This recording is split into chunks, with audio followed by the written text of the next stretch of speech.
Coming up on KUJH News, the back-to-back traffic on Iowa Street. When students will be able to swim in Kyle Fountain, plus a KU baseball game honoring Buck O'Neill. Live from the studio in Stauffer, Flint, this is KUJH News. Welcome to KUJH News. I'm Delaney Gregory. And I'm Lexi Urban. If you've driven in Lawrence recently, you have likely hit some delays, especially along Iowa Street, where major construction is underway. KUJH's Ashley Updike reports on the upgrades in progress and how long drivers can expect construction to last. Yeah, I'm here on Iowa Street where you can see construction and traffic impacts all the way to 23rd Street. This new shopping center happens to be being built at the same time in the same area. However, it is a completely different project from this Iowa Street construction. Iowa Street is a high-volume roadway in Lawrence, and it was decided through a capital improvement plan over the last few years that the road's condition called for total reconstruction. The main section of reconstruction is between 15th and 23rd Streets. Some of the highlights of this project include making the road concrete, replacing water lines, improving potholes, and replacing sidewalks. The alignment and number of lanes on the road will remain the same. As one of the most traveled roads in town, this construction project has caused horrible traffic backups. When I was heading to the gym one day, which is Crunch on Iowa Street, I didn't know there was construction, and it took me 20 minutes instead of 5 minutes, and it was really inconvenient. Although it may not always seem like it, traffic signals have been adjusted at the main intersections impacted by the construction to keep cars moving through as efficiently as possible. Transportation Operations Center for the City of Lawrence actually went out there and watched traffic at rush hour and used the cameras to observe what would be best for the signal timing.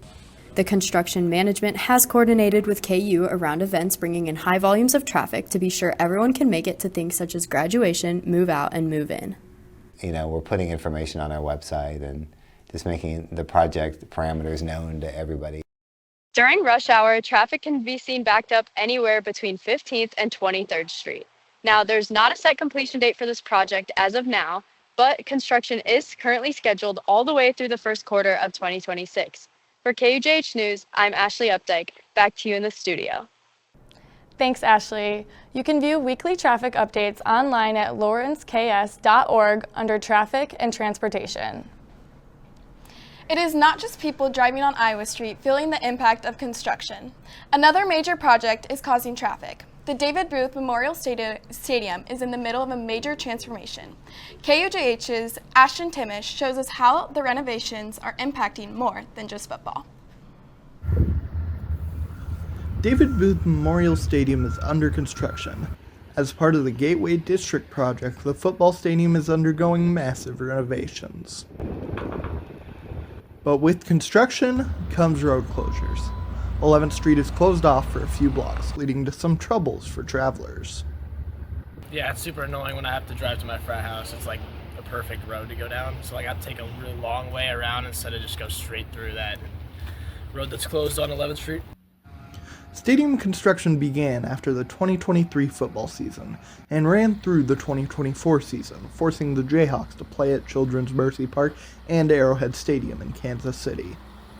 Stage 1 of construction is scheduled to be done before the 2025 season kicks off, but the East Stands will not be renovated until after the season. I think that it is kind of going to be awkward because of how the old stadium looks compared to the new stadium, but I know that the students are going to be the ones who are put into those seats, so I guess they're just like, meh, but it will be fine. The Jayhawks plan to play in this hybrid version of the booth in 2025. I'm Ashton Timish, KUJH. Thanks, Ashton. According to Travis Goff, KU's athletic director says the stadium is on track to open for the August 23rd game. It looks like it will be another rainy day today. I'm so ready for the rain to be done and sunny skies to appear. Aiden is here with today's forecast. Aiden, how's it looking out there? Thank you, Delaney. Guys, it's not it's looking actually not that rainy today. Dry day ahead of us. Taking a look at our radar just around our area, we can see these clouds that dropped just a few drizzles on us this morning are expected to taper off within the next 30 minutes or so. You may even see a few rays of sunshine tracking out in Lawrence right now. That trend is definitely happening over west in Topeka and Emporia. Clear skies ahead for us today. Taking a look, I'll have what's coming up after. We have our daily outlook on our weather ahead of a beautiful weekend. Perfect to get outside and watch KU baseball and softball as they take on Cincinnati and UCF at home this week. Leave you with this regional radar. Back to you, Delaney. Thanks, Aiden. I hope everyone brought their umbrellas just in case.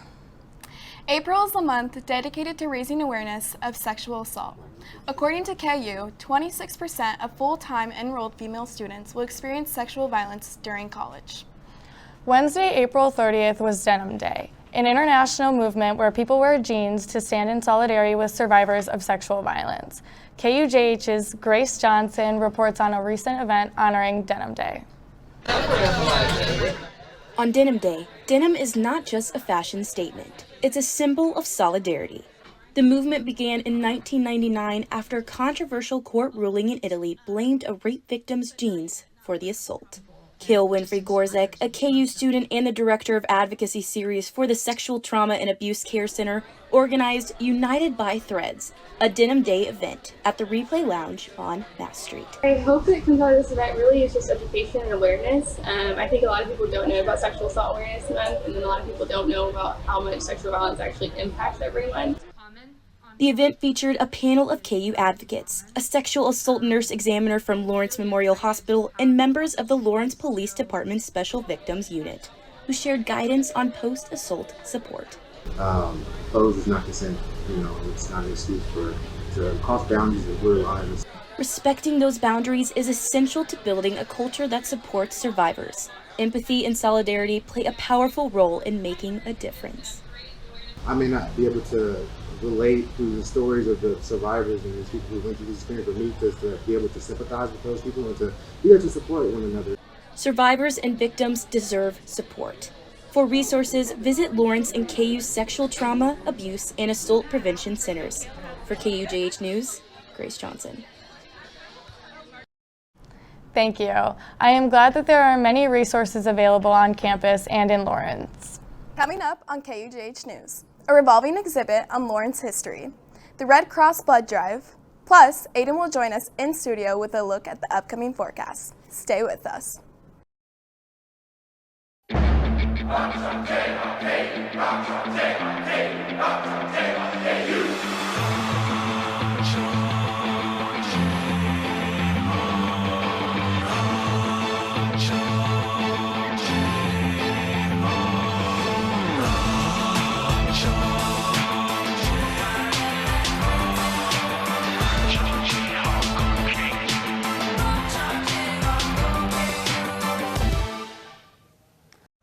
The Chi Omega Fountain began its full renovation in the fall, leaving many to wonder if it will be finished in time for commencement. KUJH reporter Sydney Clark joins us live at the Chi Omega Fountain where construction is still undergoing. Sydney? Thanks, Delaney. As you can see behind me, the fountain is still under renovation, but good news for students who will be walking down that hill in just a few short weeks. The fountain will be done before commencement. Mark Reisky, KU Director of Planning and Development, said that with some new accessibility renovations, all new piping and plumbing, a brand new landscape behind me for the fountain, the water will be turned back on very soon.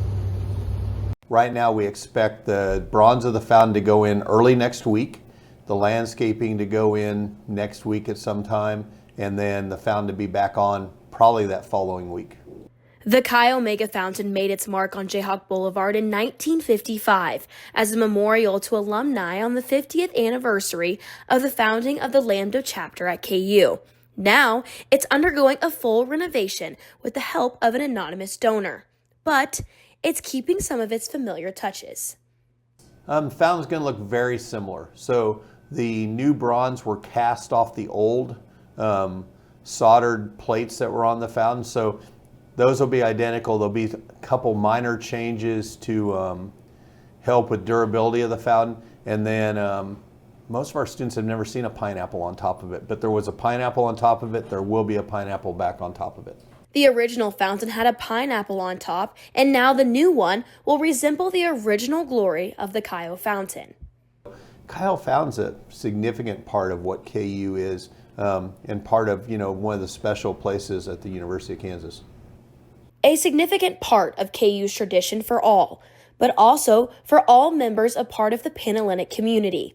Bryn Birdie, Panhellenic president, says it's what helps symbolize all of their chapters as one. The KUJH fountain is such a central kind of symbolic idea for the Panhellenic community. Although it's named the KUJH fountain, every chapter kind of jumps in it at some point, and it's just a fun thing that unites us all and reminds us of our sisterhood as we go through different events. The KUJH Mega Fountain is a beloved KU landmark for all students and alumni, and now it'll be more accessible for everyone. As you can see behind me, there's some open stairs right here that will surround the fountain, as well as wheelchair accessibility in the back right behind me.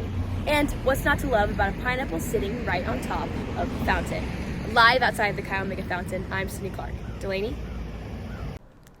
Thanks, Sydney. Whether it is a KU tradition or a graduation photo spot, the KUJH fountain holds a special place in the heart of Jayhawks.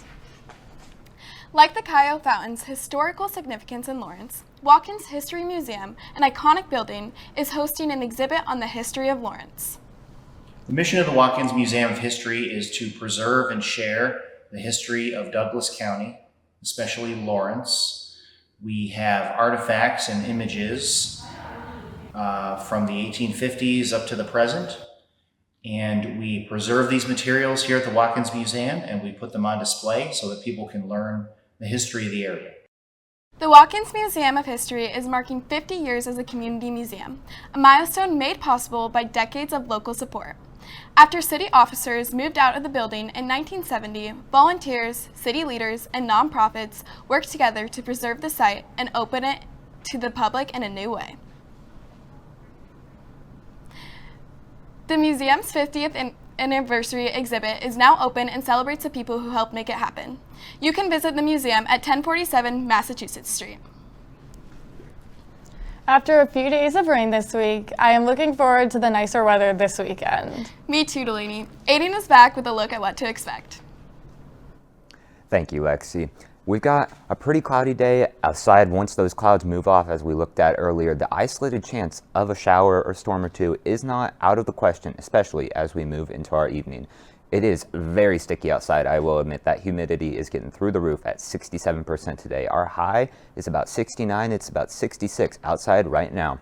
Taking a look once again at our radar, those clouds are beginning to taper off as this system passes through our area. For temperatures all around our viewing area, right around those lower to mid 60s, 62 here in Lawrence, 64 in Paola, and 64 out in Osage City, Kansas City, much of the same. Taking a look at your evening planner, those temperatures are going to continue rising ever so slightly up into those mid 70s throughout our day before declining sharply as that sun goes down into our lower 60s. For tonight, we're sitting at a low of 51. Those winds are going to maintain pretty calm out of our northwest at about 5 to 10 miles an hour. Should not be too much of a factor on your evening. For this weekend, look at this. It's going to be perfect out there. Low 70s, sunshine, not a sight of rain in the forecast. It's going to be great. Make sure you get out there and watch the Jayhawks. We'll get into that here in a bit. Taking a look at our weekly forecast, that weekend, it's going to be great. That warm weather continues on Monday into early Tuesday and Wednesday, where those chances of showers and storms return. Delaney, back to you. Thanks, Aiden. I'm so excited to enjoy the nice weather after the rainy days this week. Blood donations play a crucial role in saving lives. According to the Red Cross, every 2 seconds, someone in the U.S. needs blood. Here at KU, students are helping to make a difference. KUJH's Jenna Zare reports on how the KU American Red Cross is making an impact with its latest blood drive. I'm outside the KU Union where the KU Red Cross blood drive took place on Tuesday, April 29th. Giving blood is such a simple way to help the community. This can help meet a constant need and can make a real difference in the lives of others. The KU American Red Cross Club hosted their third blood drive of the year, continuing its mission to connect Jayhawks to meaningful service opportunities. Blood drives are probably the #1 way to directly impact and save a life. 1 pint can save up to 3 lives, and throughout the blood drives that we've had, we've collected a total of 103, and that's not including what we're going to collect today. And so it's very important for students. It is understandable if you are afraid of needles or if you have some sort of medical condition like low anemia that you don't, but even just being aware and helping spread the word, that is important because, as I said, it is directly impacting lives. Founded earlier this year, the KU American Red Cross has already made a big impact.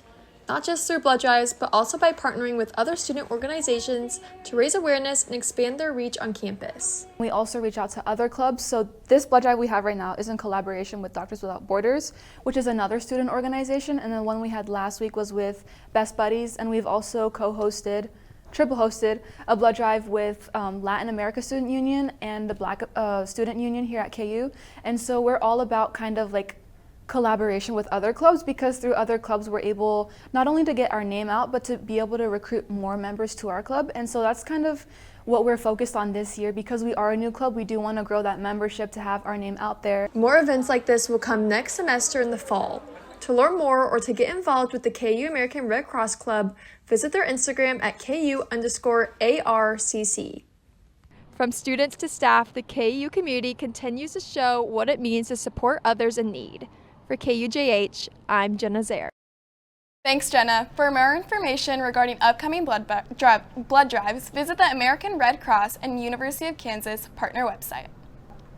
Coming up on KUJH Sports, an Olympic sports update, plus information on the sports combo pass.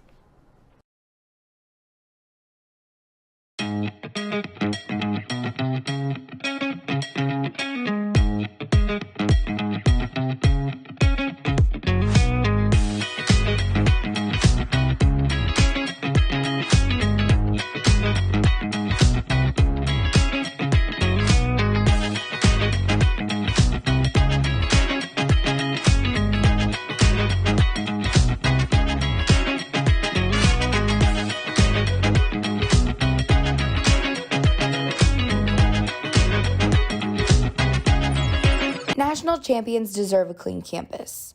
Don't wait for other Jayhawks to pick up your mess. Keep the University of Kansas clean. Where you go to college makes a statement about you. This place will become a part of you, your identity for life.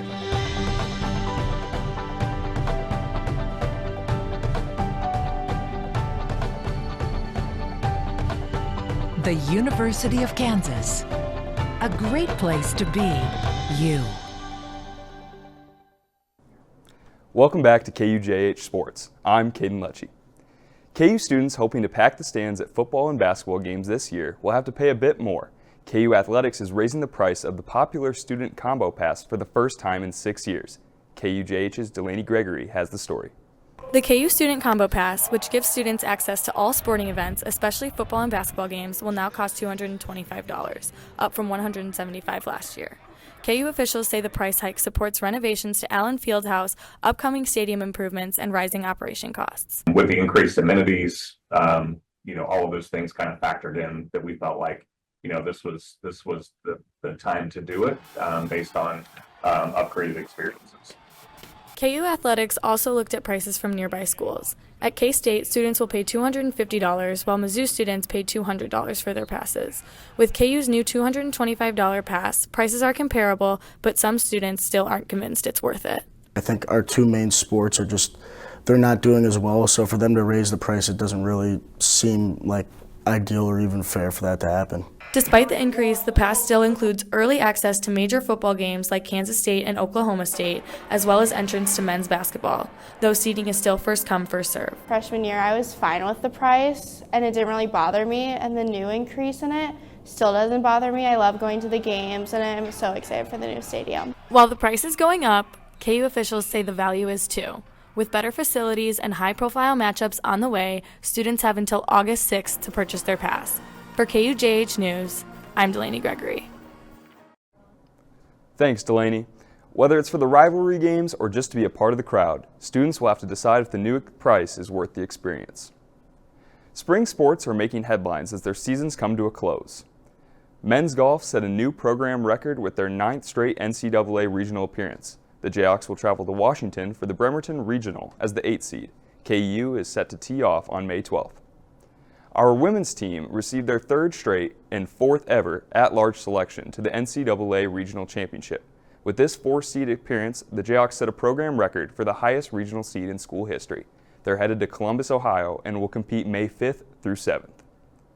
The women's team was selected to the 2025 NCAA tennis tournament, and the Jayhawks will travel to North Carolina to take on the Gamecocks of South Carolina in the first round this Friday. The Jayhawks also earned 3 selections to the 2025 All Big 12 tennis teams. Gracie Mulville for All Big 12 first team singles, Mulville and Heike Jan van Vuren to first team doubles, and Kyoka Kubo to All Big 12 second team singles. KU track and field is coming off a dominant outing at the Rock Chalk Classic. The Jayhawks showcased their talents at home and won 16 events. Next up for Kansas will be the Desert Heat Classic this weekend in Arizona. This is their final meet before the Big 12 Outdoor Track and Field Championship. Kansas softball defeated Wichita State last night with a score of 5-3 in extra innings. KU currently stands at 9th in the Big 12 before they take on UCF in their final series of the regular season. Kansas baseball, on the other hand, is looking to sweep their 3rd straight conference series this weekend against Cincinnati. Tomorrow's first pitch is set for 6 p.m. And the boys are coming off their 9th straight win after beating Missouri 9-3 this Tuesday. For this edition of the Border War, though, Hoagland Ballpark hosted a special Buck O'Neill Classic. KUJH's Cooper Hannon has more. I'm Coop Hannon, here at Hoagland Ballpark, where Kansas and Missouri are set to begin the 4th annual Buck O'Neill Classic. Tonight's game is bigger than a rivalry, as it honors a true baseball legend and a Kansas City icon. A hero to the game, John Buck O'Neill joined the Kansas City Monarchs in 1938 as a first baseman. He would remain a Monarch for nearly 2 decades and was a part of 4 consecutive Negro League American pennants. Fans, players, and Coach Fitzgerald were very pleased to host the 4th annual Classic. In addition to helping break the color barrier in baseball. Seeing the impact that Buck had universally in the sport of baseball, I think it makes it even more special to be honoring him with a Buck O'Neill Classic. As a tribute to his astonishing legacy, the Jayhawks honored him by wearing uniforms designed after the Kansas City Monarchs, as well as both teams having the number 22 patched on their jerseys in honor of him. It was awesome. Everybody was excited. We always get to wear the Buck O'Neill uniform, so that's always cool. And I feel like playing against Mizzou, everybody shows up and has a great attitude. Changing the game. That's exactly what O'Neill accomplished, as in 1962, Buck O'Neill became the first black coach to serve on an AL or NL roster. In addition to all his success as a player, coach, and scout, O'Neill helped establish the Negro Leagues Baseball Museum, which is still open today in Kansas City. O'Neill was also inducted into the National Baseball Hall of Fame in July of 2022. The museum, and going through that experience, you get to see an incredible, if anyone hasn't been there, they should go today. The late night Tuesday win makes a clean 4-0 for the Jayhawks in the Buck O'Neill Classic as they inch closer and closer to the Big 12 championship. For more, I'm Coop Hannon, KUJH Sports. What an incredible opportunity to honor a baseball legend. Well, that's all the sports we have for you this week. Tune in next Wednesday for all your big sport updates. Coming up on KUJH News, we've got your weekend sports forecast, plus a Lawrence crepe shop. You may not hear it at first, but it's there. Our chant, rising.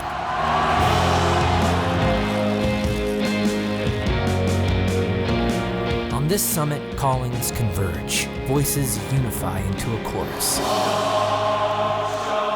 that sounds out for good, for greatness. Can you hear it? As we head into one of our last weekends of school year, I hope this weather is nice enough to enjoy Lawrence and campus. Aiden is back one last time with a look at the weather. Aiden? Guys, it's going to be a great weekend. Right around first pitch for the baseball game against Cincinnati at Hoagland. 71 degrees, sunshine, not a cloud to be seen. It's going to be great all weekend. That trend is continuing Saturday and Sunday. Every day looking beautiful out there. The same can be said for the softball team. They're also at home against UCF a little bit earlier at 5 o'clock for first pitch on the Friday game. 71 still, 68 on Saturday, 70 on Sunday. It's looking to be a wonderful weekend to get out there and cheer on the Jayhawks. Back to you. Thanks, Aiden. Sounds like a perfect weekend. Next up, KUJH's Kaden Baird gives us a look at the crepes causing a craze in Lawrence. Who doesn't love a warm cup of coffee, even if it's served out of the window of a trailer? That exact idea came to the owner, Katie Hoke, when she parked her Airstream in West Lawrence 2 years ago, and has been a staple ever since. Even with the success, the plan was always to move to a more centralized location downtown, and when a space came available on 8th Street, it became the new wheelless home for streamlined coffee and crepes. You know, part of bringing the shop downtown was, again, to be, really trying to be a lot more family friendly, Lawrence has so many young families and kids and college students, trying to really embrace that younger crowd and kind of be welcoming. Decorated in an 80s style theme, the shop has as much fun with their new menu additions as the art on the walls and the arcade machines set up inside. It's kind of like there are new rules. You can use all the color you want, you can use different shapes, different geometries, mash them together. In a lot of ways, more is more with the design. The menu also comes with a good cause, as 2 drink items proceeds will go to the Lawrence Humane Society. We support, the Humane Society. We try to, rescue pets when we can. And so for me, it was a way to give back to something that we really believe in. They're an amazing organization. With an expanded menu from sweet and savory crepes to dirty sodas and milkshakes, fun is in the food as much as the atmosphere. It's like an escape, right? Come get a root beer float and a Nutella crepe and hang out for a little bit. For KUJH News, Kaden Baird. Thanks, Kaden. That sure made me hungry. I'm thinking about getting that Nutella crepe later today. That's all we have for you this morning. Check out KUJH on TikTok, Twitter, and Instagram for exclusive content, and keep up to date on the latest stories at KUJHnews.com. I'm Lexi Urban. And I'm Delaney Gregory. KUJH News will be back next Wednesday at 4 p.m. Have a good day.